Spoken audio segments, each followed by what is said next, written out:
Hello दोस्तों, जय हिंद, नमस्कार। मैं रमेश यादव आप सभी का स्वागत करता हूं study with Ramesh Yadav YouTube channel पर। जो हमने करंट अफेयर की सीरीज चलाई हुई है उसी को आगे बढ़ाते हुए आज 17 मार्च 2024 का करंट अफेयर की क्लास होगी। कल हम क्लास नहीं ले सके और ना ही उसकी पीडीएफ बना सके, लेकिन मैंने क्वेश्चंस और आंसर्स, जो इम्पोर्टेंट क्वेश्चन और आंसर थे, उनकी पीडीएफ बनाकर डिस्क्रिप्शन में लिंक दे दिया है, तो आप वहां से पीडीएफ डाउनलोड करके 16 मार्च 2024 का करंट अफेयर पढ़ सकते हैं। और आज की क्लास 17 मार्च की होगी, तो निश्चिंत रहे, आपका कोई भी क्वेश्चन हम छूटने नहीं देंगे। सभी टॉपिक को हम साथ में लेकर चल रहे हैं। करंट अफेयर के साथ अगर भूगोल रिलेट होती है तो हम भूगोल के बारे में भी पढ़ रहे हैं, उसके इतिहास के बारे में भी पढ़ रहे हैं, और अगर पॉलिटी की कोई बात आती है तो हम पॉलिटी के बारे में पढ़ रहे हैं। तो सभी चीज़ों को हम पैरेलल लेके चल रहे हैं, तो आप निश्चिंत रहें, आपका कोई भी पॉइंट छूटने नहीं दिया जाएगा। तो आप डिस्क्रिप्शन में लिंक दे रखा है आज की क्लास का भी, जो पीडीएफ है आज की क्लास की पीडीएफ मिलेगी, और जो 16 मार्च की है वो भी आपको पीडीएफ मिलेगी, तो आप वहाँ से डाउनलोड कर सकते हैं। तो अगर क्लास आज की अच्छी लगे तो आप लाइक करें, शेयर करें, चैनल को सब्सक्राइब करें, बेल आइकन जरूर दबाएं ताकि आपको नोटिफिकेशन मिलता रहे। जैसे ही क्लास डले वैसे ही नोटिफिकेशन मिल जाए। तो चलिए शुरू करते हैं आज की क्लास। 17 मार्च 2024 का करंट अफेयर। पॉइंट नंबर 1, संयुक्त राष्ट्र मानव विकास सूचकांक भारत 193 देशों की सूची में 134वें पायदान पर। तो भारत का नंबर देख लो अब आप कहाँ है, 193 देशों की सूची में 134वां स्थान है मानव विकास सूचकांक में। देखो क्या क्या लिया जाता है। औसत आयु, भाई औसत आयु कितनी, तो भारत की है 67.7। प्रति व्यक्ति आय, तो आय तो इसमें भी ज़्यादा ही दिखा रखी है, लोगों की आय तो बेचारा 1 लाख से भी कम है कुछ लोगों की। तो लैंगिक असमानता, 14 रैंक की उछाल है लैंगिक असमानता के बारे में मैं पिछली क्लास में बता चुका हूं। तो चलिए जानते हैं इसके बारे में। मानव विकास सूचकांक HDI में भारत 193 देशों की सूची में 134वें नंबर पर है। आपको सिर्फ इतना याद रखना है कि 134वें नंबर पर है। बाकी जो ये रैंकिंग ली गई है तो कौन से साल के डाटा उठाए गए हैं, तो 2022 के डाटा उठाए गए हैं, ये कुछ याद नहीं रखना, सिर्फ इतना याद रखना कि भारत की रैंक क्या है, 134 है। फर्स्ट कौन है, फर्स्ट है स्विट्जरलैंड, फर्स्ट है स्विट्जरलैंड। स्विट्जरलैंड के बारे में मैं बता चुका हूँ, बर्न यहाँ की राजधानी, और मैं पहले भी स्विट्जरलैंड के बारे में डिटेल से बात कर चुका हूँ। और भारत के पड़ोसी देशों की अगर बात करें तो हम सबसे पहले कंपैरिजन करते हैं पाकिस्तान के साथ भी। पाकिस्तान का क्या हाल चाल है। पाकिस्तान 164वें स्थान पर है, तो कुछ राहत ले सकते हो आप। पाकिस्तान 164वें स्थान पर है। नेपाल 146वें स्थान पर है। नेपाल देखो गरीब देश है, छोटा देश है, पहाड़ी इलाका ज़्यादा है, वहाँ पे इतना ना तो इंडस्ट्री एरिया है और ना एग्रीकल्चर के लिए इतनी ज़्यादा ज़मीन है, इसलिए छोटा देश है, गरीब देश है। तो 146वें स्थान पर है नेपाल। आगे हम बात करते हैं भूटान की। भूटान 125वें नंबर पर है, तो भूटान भारत से आगे गया। बांग्लादेश 129वें स्थान पर है, तो बांग्लादेश में भी मानव विकास सूचकांक में भारत से बेहतर प्रदर्शन किया है बांग्लादेश ने। और श्रीलंका की बात करें तो श्रीलंका 78वें स्थान पर है, 78, तो बहुत ही बेहतर है। ये तो भारत की कंपैरिजन में अगर बात करें तो बहुत ही बेहतर है। और चीन की अगर बात करें तो 75वें स्थान पर है चीन। ये भारत के पड़ोसी देश हमने ले लिए ताकि आपको पता चले कि ये हमारी स्थिति क्या है। आप कहते रहते हो ना कि बहुत अच्छी सरकार है, बहुत अच्छी, तो आप देख लो क्या रिपोर्ट है हमारी। भूटान, बांग्लादेश, श्रीलंका, इनसे नीचे है हमारा मानव विकास सूचकांक। देखो मानव विकास सूचकांक में स्वास्थ्य, शिक्षा, रोजगार, ये सभी चीज़ें ली जाती हैं। तो आप अब सोच सकते हो, मैं कुछ ज़्यादा नहीं कह सकता। चलिए आगे चलते। पॉइंट नंबर 2,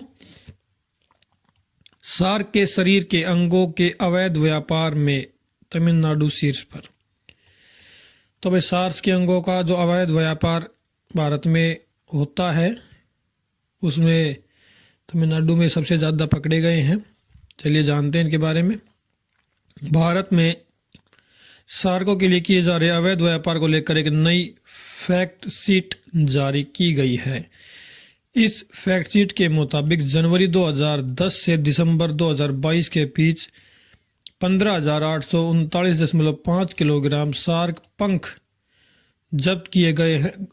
गौरतलब है कि netted in illegal wildlife trade shark of India नामक एक रिपोर्ट वन्य जीवों के संरक्षण के लिए काम कर रहे गैर सरकारी संगठन world wild life and traffic द्वारा जारी की गई है। तो ये किन के द्वारा जारी की गई है? ये कोई गैर सरकारी संस्थान है उसके द्वारा जारी की गई है। तो आपको सिर्फ याद इतना रखना है कि भाई जो अवैध व्यापार में सबसे ऊपर कौन है, तो तमिलनाडु है सबसे ऊपर। राज्यपाल की बात करें तो यहाँ रविंद्र नारायण रवि राज्यपाल है, MK स्टालिन यहाँ के मुख्यमंत्री हैं, चेन्नई तमिलनाडु की राजधानी है। चलिए आगे चलते हैं। पॉइंट नंबर 3, ब्रिटेन ने लॉन्च किया देश का पहला ड्रैगन फायर। क्या है ड्रैगन फायर, जानते हैं इसके बारे में। ब्रिटेन ने हाल ही में अपने dragon fire laser direct energy weapon का सफल परीक्षण किया है, जो उल्लेखनीय रूप से कम लागत पर दुश्मन के विमानों और मिसाइलों को रोकने की अपनी क्षमता का प्रदर्शन करता है। स्कॉटलैंड में जनवरी में हुए एक प्रदर्शन में हवाई खतरों को निशाना बनाने और नष्ट करने में लेजर की सटीकता प्रदर्शित की गई, जो वायु रक्षा प्रौद्योगिकी में एक संभावित गेम चेंजर को चिन्हित करता है। तो देखो इन्होंने एक लेजर डेवलप किया है, जैसे ये लेजर है, तो ये लेजर बीम निकालता है बहुत तेज, जिससे अगर मिसाइल आ रही है तो उसका रडार सिस्टम ख़त्म हो जाएगा उससे, तो मिसाइल भटक जाएगी, अपने निशाने पे नहीं लगेगी, जाके विमान का रडार सिस्टम को ख़त्म कर देगा। या हाई एनर्जी की बीम डाल लेगा। तो देखो लेज़र बहुत से काम आती है, लेज़र कटाई भी कर सकती है किसी चीज़ की। तो अगर हाई एनर्जी है तो वो एक तरीके से एक बॉम्ब का काम भी करेगी। अगर जहाज़ पे जाके लगी, जैसे जहाज़ यहाँ पे उड़ रहा है, तो जहाज़ यहाँ पे उड़ रहा है, यहाँ से लेज़र बीम लगी तो इसमें आगे चला गया, जैसे यहाँ जहाज़ उड़ रहा है, यहाँ से लेज़र बीम गई, यहाँ जाके लगी, तो एनर्जी इतनी ज़्यादा होगी कि वो 1 सेकंड में इसको जला देगी। तो एक तरीके से बॉम्ब का काम भी कर सकती है। तो बहुत से काम होते हैं लेज़र के। तो ड्रैगन फायर जो लॉन्च किया है वो ब्रिटेन के द्वारा किया गया है। मोस्ट इम्पोर्टेंट क्वेश्चन रहेगा, आप याद रखना। ब्रिटेन के प्रधानमंत्री ऋषि सुनक जी हैं, जो भारत से उनका रिश्ता है, आपको पता होगा, भारतीय मूल के प्रधानमंत्री हैं वो ऋषि सुनक। जय सिया राम बोलते हैं, कभी भी कोई भाषण देते हैं तो आप चेक करना। राजधानी यहाँ की लंदन है। चलिए आगे चलते हैं। पॉइंट नंबर 4, भारतीय नौसेना को मिला अपना मुख्यालय नौसेना भवन। तो अभी तक भारतीय नौसेना के पास उनकी कोई पर्टिकुलर जगह उस नाम से नहीं थी, तो जो अभी मिली है। एडमिरल आर हरि कुमार नौसेना के प्रमुख है। चलिए जानते हैं। भारतीय नौसेना को आखिरकार अपना समर्पित मुख्यालय भवन मिल गया है। दिल्ली छावनी में नवनिर्मित नौसेना स्थित है। भारतीय नौसेना को आखिरकार अपना समर्पित मुख्यालय भवन मिल गया है। दिल्ली छावनी स्थित नवनिर्मित नौसेना का औपचारिक उद्घाटन 15 मार्च 2024 को रक्षा मंत्री राजनाथ सिंह ने किया। तो किसने किया किसने नहीं किया ये याद नहीं रखना। कहाँ पे मिला है? दिल्ली में मिला है, सिर्फ इतना याद रखना है। नौसेना के प्रमुख आर हरि कुमार है। आगे चलते हैं। पॉइंट नंबर 5, राजस्थान सरकार करेगी किसानों को मुफ्त बाजरा बीज का वितरण। तो राजस्थान में जो बाजरे के बीज जो थैली आती है वो मुफ्त दी जाएगी किसानों को। पिछली बार हरियाणा में भी दी गई थी कुछ, मतलब सभी को तो नहीं मिली थी लेकिन कुछ लोगों को मुफ्त मिली थी। तो अब की बार राजस्थान सरकार दे रही है। राजस्थान सरकार ने राज्य किसानों को बाजरा और मोटे अनाज के मुफ्त बीज वितरित करने का निर्णय लिया। देखो मोटे अनाज जो मिलेट्स जो होते हैं उन सभी का, जैसे ज्वार हो गया, बाजरा हो गया, मक्का हो गया, ये मोटे अनाज में आते हैं। तो उनके बीज फ्री में मिलेंगे। और मोटे अनाज को बढ़ावा दे रही है सरकार, क्योंकि जो भी फाइबर होते हैं, प्रोटीन होते हैं, कार्ब्स होते हैं, वो हमें सिर्फ गेहूं से मिल नहीं पाते। तो मोटे अनाज खाना बहुत ज़रूरी, क्योंकि मोटे अनाज में फाइबर बहुत ज़्यादा होता है और फाइबर शरीर के लिए बहुत ही इम्पोर्टेंट है। फाइबर और प्रोटीन मोस्ट इम्पोर्टेंट चीज़ें हैं शरीर के लिए। कभी साइंस की क्लास लेंगे, जब लाइव क्लास शुरू करेंगे तो साइंस की क्लास शुरू करेंगे तो उसमें आपको ये डिटेल से पढ़ाएंगे कि कैसे क्या काम करता है शरीर में जाकर। चलिए आगे चलते हैं। पॉइंट नंबर 6, ग्रीष्मा कुठार और रितिका चोपड़ा को संयुक्त रूप से मिला चमेली देवी जैन पुरस्कार। चमेली देवी जैन पुरस्कार किन किन को मिला है? ग्रीष्मा कुठार और रितिका चोपड़ा को। देखिए किस फील्ड में दिया जाता है, जानते हैं इसके बारे में। वर्ष की उत्कृष्ट महिला मीडिया पर्सन के लिए, भाई मीडिया पर्सन सबसे जो अच्छा काम करता है महिला मीडिया के लिए, तो ये लेडीज़ को ही दिया जाता है। चमेली देवी जैन पुरस्कार 2024 स्वतंत्र पत्रकार ग्रीष्मा कुठार और इंडियन एक्सप्रेस की रितिका चोपड़ा को संयुक्त रूप से दिया गया है। तो जी ग्रीष्मा कुठार जो हैं वो तो स्वतंत्र पत्रकार हैं और रितिका चोपड़ा है वो इंडियन एक्सप्रेस की पत्रकार हैं, तो उनको ये दिया गया है। इंपॉर्टेंट क्वेश्चन रहेगा, याद रखना। आगे चलते हैं। पॉइंट नंबर 7, परोपकार कार्यों के लिए रतन टाटा को मिला पीवी नरसिम्हा राव मेमोरियल पुरस्कार। जितनी नेटवर्थ एक भारत के सबसे अमीर आदमी की है उससे ज़्यादा तो टाटा समूह दान कर चुका है। अब आप सोच सकते हो कि टाटा समूह है क्या, जो अपने आप को ये बोल रहे हैं कि हम एक नंबर पे हैं, हम सबसे अमीर हैं। उनकी नेटवर्थ लगभग 10 लाख करोड़ है, उनसे ज़्यादा टाटा समूह दान कर चुका है। ध्यान रखना, बहुत बड़ा ही है टाटा समूह, बहुत बड़ा है। टाटा सन्स के पूर्व चेयरमैन रतन टाटा को प्रतिष्ठित PV Narasimha Rao memorial award से सम्मानित किया गया है। उन्हें उनके उत्कृष्ट परोपकारी योगदान के लिए पुरस्कार मिला। पुरस्कार समारोह 15 मार्च 2024 को मुंबई में हुआ। तो ये बहुत अच्छा है, क्योंकि देश के ये अगर हम पक्ष में बात करें तो जो असली काम आए हैं वो टाटा समूह आया है।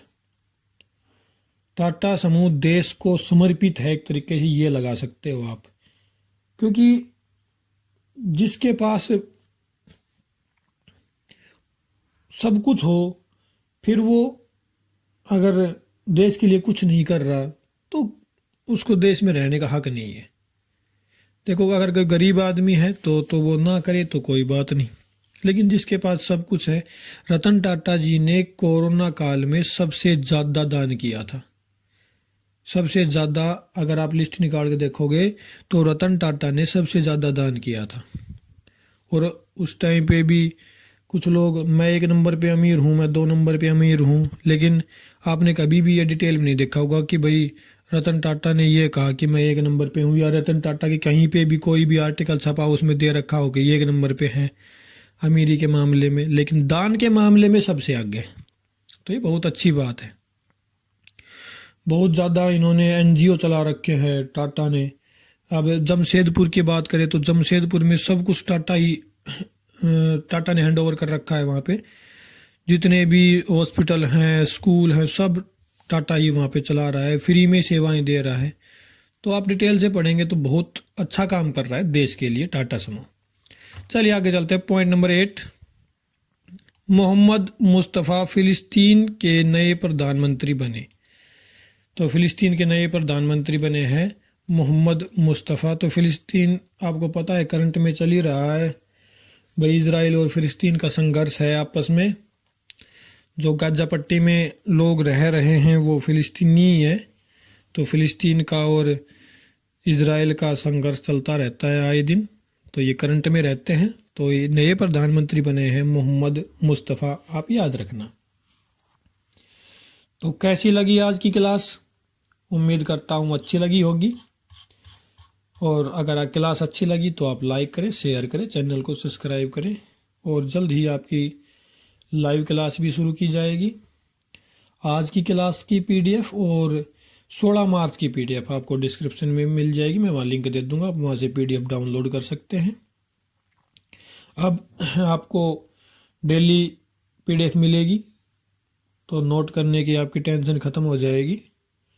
और आप ऐसा करना कि जो महीने की पीडीएफ मिले उसको सेव कर लेना, तो उससे फिर एक साथ पीडीएफ एग्ज़ाम से पहले उन सभी को कलेक्ट करके, जो मंथली हो, डेली को कलेक्ट मत करना, मंथली जो हो उनको कलेक्ट करके, और पिछले एक साल की मान ली 12 पीडीएफ बन जाएगी आपकी।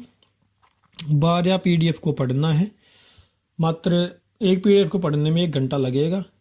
तो अगर हम दिन का 2 घंटा भी देंगे तो 6 दिन में हमारी करंट अफेयर बिल्कुल तैयार हो जाएगी। और वो तैयार तभी हो पाएगी जब हम अब कंटिन्यू पढ़ रहे हैं, क्योंकि मकान को बनाने में और मकान की मरम्मत में अलग अलग समय लगता है। मकान को बनाने में समय ज़्यादा लगेगा, मरम्मत में समय कम लगेगा। तो हम फिर उस 6 दिन में सिर्फ मरम्मत करेंगे, मकान हम अभी बना के खड़ा कर देंगे।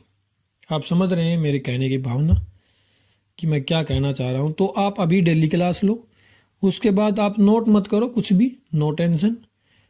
मंथली करंट अफेयर आए उसकी क्लास लो, और फिर एग्ज़ाम से पहले डेली 2 घंटे आप उस वीडियो को या पीडीएफ को आप देखोगे तो 1-1 घंटे अगर देखेंगे तो वो 10-12 दिन में पूरी हो जाएगी और आप अच्छे से एग्ज़ाम देख के आओगे।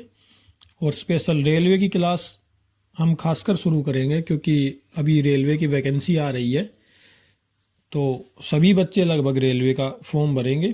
तो रेलवे का मैं आपसे वादा करता हूँ कि कोई भी क्वेश्चन, 99% क्वेश्चन अपने सिलेबस से आएंगे।